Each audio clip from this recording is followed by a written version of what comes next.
दोस्तों नमस्कार। आज के YouTube चैनल ए भक्ति ज्ञान में स्वागत है। एक समय की बात है, एक नगर में एक कंजूस सेठ रहता था।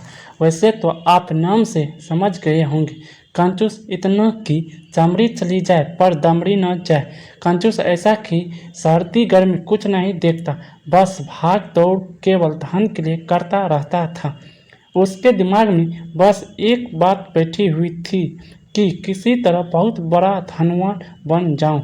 सुबह शाम रात दिन बस हाय धन करता रहता था।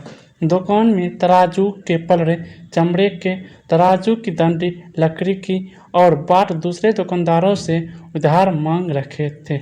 अपना एक पैसा खर्च नहीं करता। मंदिर में जाकर रोज दीपक जलाता और कहता, हे भोले शंकर, तू तो बड़ा दयालु है, मुझे एक बार धनवान बनने का मौका दो। ऐसे ही काफ़ी समय बीत गया तो एक दिन पार्वती ने शिव जी से कहा, हे नाथ, इस कंजूस सेठ को देखो, रात दिन हाय धन करता रहता है। प्रभु, मेरे कहने से आप इसको एक बार धनवान बनने का मौका दें, आपकी बड़ी कृपा होगी। शिवजी बोले, पार्वती, तू बड़ी भोली हो, इस सेठ को अगर धनवान बना दिया तो यह दीपक जलाना भी छोड़ दे। लेकिन माता पार्वती के बार बार जिद करने पर शिव जी ने कहा, ठीक है, मैं इसकी एक मौका देता हूँ, आगे इसकी किस्मत। भोले शंकर एक महात्मा का भेष बनाकर सेठ के पास आ जाते हैं और कहते हैं, हे सेठ जी, मैं एक महात्मा हूँ, बहुत दूर से पैदल चला आ रहा हूँ, मैं तीर्थ यात्रा करने जा रहा हूँ, मेरे पास पारस पत्थर है, इसको आप रख लो, मैं 6 महीने के बाद वापस आऊँगा तो मुझे लौटा देना। सेठ जी अत्यधिक प्रसन्न होकर बोले, ठीक है, मैं 6 महीने बाद आपको लौटा दूंगा। महात्मा बोले, नहीं सेठ जी, पहले मेरी एक शर्त मंजूर करो। सेठ जी, कैसी शर्त? महात्मा, पहली शर्त, आप अपने बड़ी खाते में आज की तारीख लिखो और आने वाली 6 महीने की तारीख लिखो। जिस तारीख को मैं आऊँगा उस दिन पारस पत्थर मुझे देना होगा, कोई बहाना नहीं चलेगा। 6 महीने बाद आपके पास 1 मिनट भी नहीं छोड़ूंगा। सेठ ने कहा, ठीक है, आप यकीन रखिए, मैं आपको आते ही दे दूंगा। इतनी बात करके महात्मा चले गए। सेठ बहुत खुश हुआ और मन में सोचने लगा, अब मुझे धनवान बनने से कोई नहीं रोक सकता। मैं पूरी नगरी में का लोहा खरीदकर सोना बना लूँगा। दूसरे दिन सुबह सेठ जी बाजार गए और लोहे का मोल भाव करने लगे।